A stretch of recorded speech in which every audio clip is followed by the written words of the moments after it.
नमस्कार दोस्तों, आज मैं आपको डायनेमेटिक टेक्नोलॉजीज लिमिटेड के बारे में बताऊंगा। बहुत सारे लोगों ने इस शेयर का नाम सुना होगा और इस कंपनी के बारे में जानते होंगे, परंतु जो नहीं जानते हैं उनके लिए मैं ये वीडियो बना रहा हूं और जो जानते हैं उनके लिए भी ये बहुत काम आएगा। इस वीडियो का मेरा मकसद सिर्फ यही है कि एक इन्फॉर्मेशन बेसिस पर यह आपको बता रहा हूँ, एजुकेशनल पर्पज़ पर यह आपको बता रहा हूँ कि यह कंपनी किस तरह का काम करती है और आगे इसका क्या फ्यूचर हो सकता है।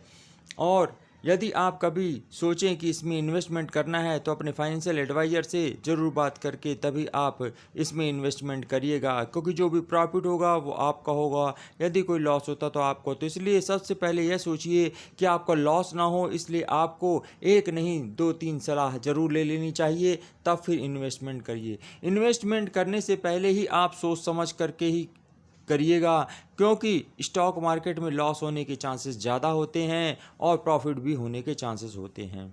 जो व्यक्ति प्रॉफिट कमाने के लिए यहाँ आए हैं तो थोड़ा रिस्क तो उठाना ही पड़ता है, और अगर आप रिस्क उठाने को तैयार हैं तो फिर आप यह सोच लीजिए कि इस यहाँ पर स्टॉक मार्केट में सीधे पैसा कम होता है और उससे आपकी माली हालत भी ख़राब हो सकती है। इसलिए जब भी कोई इन्वेस्टमेंट करें अपने फाइनेंशियल एडवाइज़र से ज़रूर सलाह ले लें और अपनी भी कुछ रिसर्च अवश्य कर लें।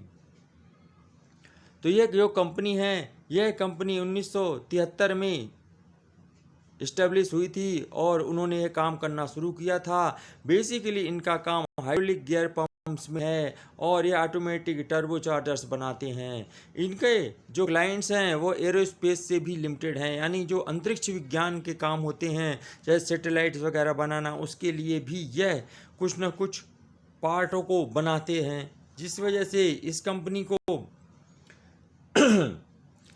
ज़्यादा ऑर्डर्स मिलते हैं। ख़ास तौर से ये हाइड्रोलिक इंडस्ट्री से भी संबंधित रखते हैं। इनकी ज़्यादातर फैसिलिटी जो है मैन्युफैक्चरिंग वह यूरोप में है और इंडिया में भी है। जिस तरह से ये बहुत सारा इनका काम जो होता है वह अंतरिक्ष के जो हाइड्रोलिक गियर्स वगैरह होते हैं उनको बनाने में काम आता है इनका। अभी इनका जो इसका शेयर का जो रेट चल रहा है वह 1980 रुपये चल रहा है और इसका हाई जो गया है 1992 और लो है 586 रुपये, जो कि 52 हफ्ते का होता है। इससे यह पता चलता है कि कंपनी जो है हाई को ब्रेक करने में लगी हुई है। तो इट मीन्स यह है कि इसका कंपनी का बहुत ही अच्छा वो काम चल रहा है और आगे इनका फ्यूचर प्लान भी बहुत अच्छा है। अब अगर आप देखें तो एक साल का अगर आप देखेंगे तो कंपनी ने लगातार देखी ये ग्रोथ की हुई है। और आपको सबसे पहले ये बता दूं मैं कि आपको अगर इस शेयर में इन्वेस्टमेंट करना है तो 1980 रुपये ये जो इसका दिखा रहा है 10 अगस्त का क्या रेट था वह आपके सामने है। तो ये आपका बाई रेट का बन जाता है और यहाँ पर से यह शेयर कम से कम दो 400 मतलब 300-400 रुपये के आसपास तेज़ी दिखा सकता है, उससे भी ज़्यादा यह शेयर्स दिखा सकता है। यानी इस शेयर के अंदर पोटेंशियल इतनी है कि यह शेयर कम से कम 2200-2300 रुपये तक यह जा सकता है। तो उसमें सबसे पहला इसका जो टारगेट बनता है वह बनता है 2185 रुपये और दूसरा टारगेट बनता है 2270 रुपये। अगर आप इस शेयर को शॉर्ट टर्म के लिए लेना चाहेंगे तो इसमें भी यह टारगेट बन सकता है। वह है टारगेट, ये ध्यान रखिए, इसका पहला टारगेट बनता है 2170 रुपये और दूसरा टारगेट बनता है 2270 रुपये। यह यहाँ तक जा सकता है। आप चाहें तो 2170 पे निकल सकते हैं जो शॉर्ट टर्म वाले हैं, और जो लॉन्ग टर्म वाले व्यक्ति हैं वो इसको अपने पोर्टफोलियो में रख सकते हैं, क्योंकि यह कंपनी की जो बैकग्राउंड है बहुत अच्छी है और आने वाले टाइम में भारत सरकार भी और दुनिया की सभी सरकारें एरोस्पेस पे काम करती हैं, क्योंकि यूरोप में भी इनका काम चलता है और इंडिया में भी इनका काम चलता है। और अगर आप टेक्निकल रूप से देखेंगे तो 50 दिन का जो एवरेज है वह 1521 रुपये है और 200 डीएमए है 1152 रुपये। तो अगर आप 200 डीएमए से हिसाब से लगाएंगे तो इसका दुगना होता है 2200-2300 रुपये। तो यह कम से कम ₹2300 ₹2304 के आसपास यह बन सकता है इसका टारगेट, क्योंकि जब भी 200 DMA के आसपास कोई भी शेयर हो और वहां से वो बढ़ता चला जाता है और अपने 50 DMA को क्रॉस कर लेता है तो फिर वहां से सीधा सीधा बन जाता है उसका टारगेट जो नया बनता है वह यह बनता है। टेक्निकल के बारे में भी आपको कुछ ना कुछ ज़रूर सीख लेना चाहिए। यदि आप शेयर मार्केट में पहली बार आए हुए हैं और आपने शेयर मार्केट में काम करना है तो आपको फंडामेंटल और टेक्निकल का कोर्स ज़रूर कर लेना चाहिए। जहाँ भी आपको सुविधा लगे उससे कर लीजिए, चाहे आपके 3 महीने लग जाएं, 6 महीने लग जाएं। उसको सीखने के बाद फिर आप अगर स्टॉक मार्केट में आएंगे तो आप ज़रूर सफलता पाएंगे, क्योंकि इंजीनियर, डॉक्टर या कुछ भी आप बनना चाहें तो पहले उसकी पूरी की पूरी आपको एजुकेशन लेनी पड़ती है, तभी आप उसमें काम करें। लोग शेयर मार्केट को कह देते हैं कि इसमें ऊपर नीचे बहुत होता है और हम इसे फंस गए, लूट गए, बर्बाद, क्योंकि उनको बेसिक्स पता नहीं होती हैं। और आपको जानते ही हैं किसी भी कार्य को करने से पहले उसके बारे में सीखना और एजुकेट होना बहुत ज़रूरी है। तो अब ये तो वो बातें हो गई जो आपको स्टॉक मार्केट में आने से पहले सोच लेनी चाहिए। और उससे पहले एक रिक्वेस्ट और यह भी है कि यदि आप पहली बार मेरे इस चैनल पे आए हैं तो चैनल को सब्सक्राइब कर लीजिएगा, वीडियो को लाइक कर दीजिएगा और ज़्यादा से ज़्यादा यह वीडियो शेयर कर दीजिएगा, चाहे वह फेसबुक, इंस्टाग्राम, सभी जगह इस वीडियो को शेयर कर दीजिएगा। अब चलते हैं, समझते हैं कि क्या फंडामेंटल रूल्स हैं। तो आपको हमेशा देखिएगा प्राइस मूवमेंट में काम करना चाहिए, क्योंकि प्राइस जो इंडिकेट करता है वह हमेशा इंडिकेट करता है कि आपको कहाँ चलना है, क्योंकि बिना जानते ही है शेयर का रेट बढ़ेगा तभी हमें फ़ायदा होगा। क्या यह शेयर आगे बढ़ने के पोटेंशियल में है या नहीं है, तो देखिए आपके सामने दिख रहा है 15 ईयर 1521, तो यानी अगर यह शेयर गिरा तो 1521 रुपये तक गिर सकता है, यह एक चांस है। लेकिन इसका आप देखिए जो क्लोजिंग रेट है वह कहाँ पर है, ये देखिए इसने ब्रेक मारा तो यहाँ पर ये इसका जो रेट बना,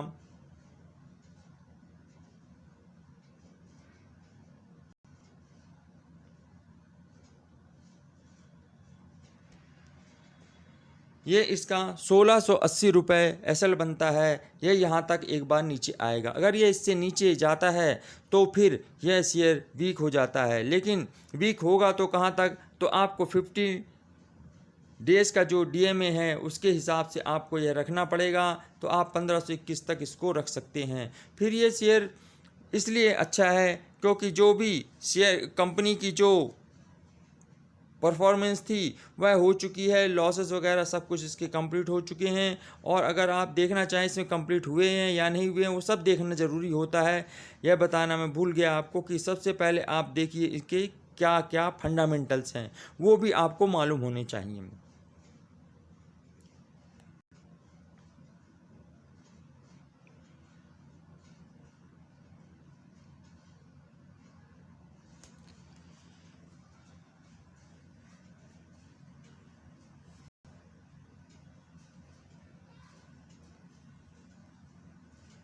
आइए देखिए, कंपनी जो है हिंदुस्तान एरोनॉटिक्स वगैरह से कंपैरिजन में आती है, तो इट मीन्स ये सारी की सारी जो कंपनी है इसमें हमेशा प्रॉफिट के ही चांस दिख रहे हैं, क्योंकि आने वाले समय में पूरी भारत सरकार, दुनिया सभी अंतरिक्ष में अपनी होड़ लगाने को तैयार बैठी हुई है।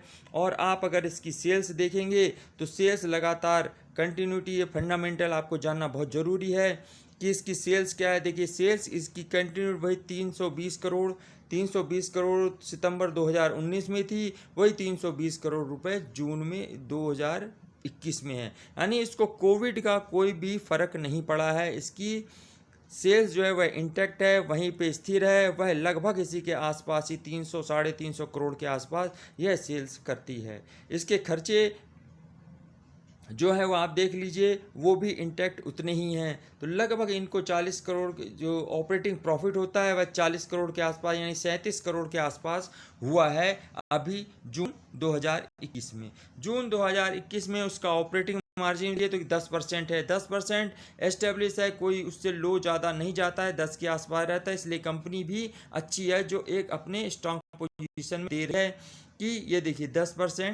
10% हेडक्वार्टर में देती है। यानी लगभग अगर हम सोचें तो ऑपरेटिंग जो मार्जिन है वह 40% का बनता है, जो कि बहुत अच्छा माना जाता है साल का। इसका अगर आप देखें तो प्रॉफिट जो हुआ है वह 5 करोड़ का हो रहा है।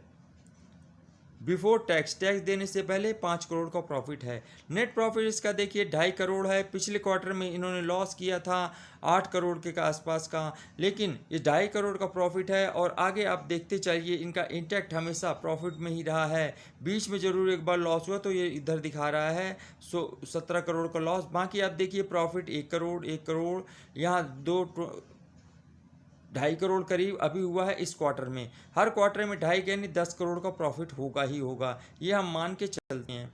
क्योंकि कुछ चीज़ें ऐसी होती हैं जो कि आने वाले समय में ही पता चल पाती हैं, लेकिन हम एक अंदाज लगा सकते हैं। तो कुल इनको जो ऑपरेटिंग प्रॉफिट हुआ देखिए ये दिखा रहा है मार्च 2021 में 125 करोड़ ऑपरेटिंग प्रॉफिट हुआ था। सेल्स इनकी जो हुई थी 1118 करोड़। लगभग देखिए सेल्स का कोई भी मार्जिन है घटता नहीं है, सभी चीज़ें बराबर ही चल रही हैं। और अगर आप इनकी लाइबिलिटीज़ देखें तो लाइबिलिटीज़ में इनकी कोई ऐसी टोटल एसेट्स और ये सारी चीज़ें इनकी दी हुई हैं, जिसमें आपको सबसे पहला मेन ये देखना होता है कि क्या इनके पास इनकी जो कैश मिलता है वो किस से ज़्यादा मिल रहा है। तो आप ये देखिए कि इनको कैश फ्रॉम ऑपरेटिंग एक्टिविटीज़ से इनको 126 करोड़ रुपए मिले हुए हैं।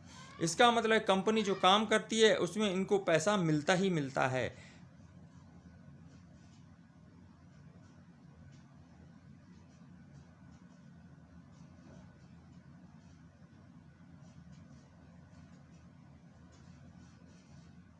और इसमें अगर शेयर होल्डिंग देखिए तो प्रोमोटर्स के पास 48% है शेयर होल्डिंग, 48% शेयर होल्डिंग है। F2 के पास भी है, तो इसका मतलब ये है कि ठीक है। D2 के पास भी है 7, और देखिए पब्लिक के पास है 32%। तो कुल मिलाकर ये पता चलता है कि कंपनी 50% होल्डिंग अपने पास रखी हुई है, 25% उसको यहाँ से मार्केट से उठाने की चांस है, जो कि यहाँ पब्लिक में दिख रहा है 32%, तो वो यहीं से उठाएगी। तो कुल मिला के कंपनी अगर अब जैसे सभी कोई अंतरिक्ष में कुछ ना कुछ नया करने की सोच रहे हैं तो नेचुरली इनको ऑर्डर मिलेंगे और यह कंपनी आगे अच्छी ग्रोथ करेगी। यह एक ऐसा अंदाज लगाया जा सकता है। इस कारण से यदि आप जानना चाहते हैं, अगर आप कोई इन्वेस्टमेंट करना चाहते हैं तो इसमें आप लॉन्ग टर्म के लिए इन्वेस्टमेंट कर सकते हैं। यह कंपनी अच्छी दिखती है। वैसे यह मैंने वीडियो अपने एजुकेशन पर्पज़ के लिए बनाया था। कोई भी नया इन्वेस्टमेंट करने से पहले आप अपने फाइनेंशियल एडवाइज़र से ज़रूर सलाह ले लीजिएगा और अपनी कुछ रिसर्च भी अवश्य कर लीजिएगा, उसके बाद ही इसमें इन्वेस्टमेंट करिएगा। जो इसके टारगेट्स आ सकते हैं शॉर्ट टर्म वो मैंने आपको पीछे बता ही दिए थे। एक बार फिर आपको बता देता हूँ कि इसका पहला टारगेट होगा 2170 रुपये। दूसरा टारगेट शॉर्ट टर्म का बन सकता है आपका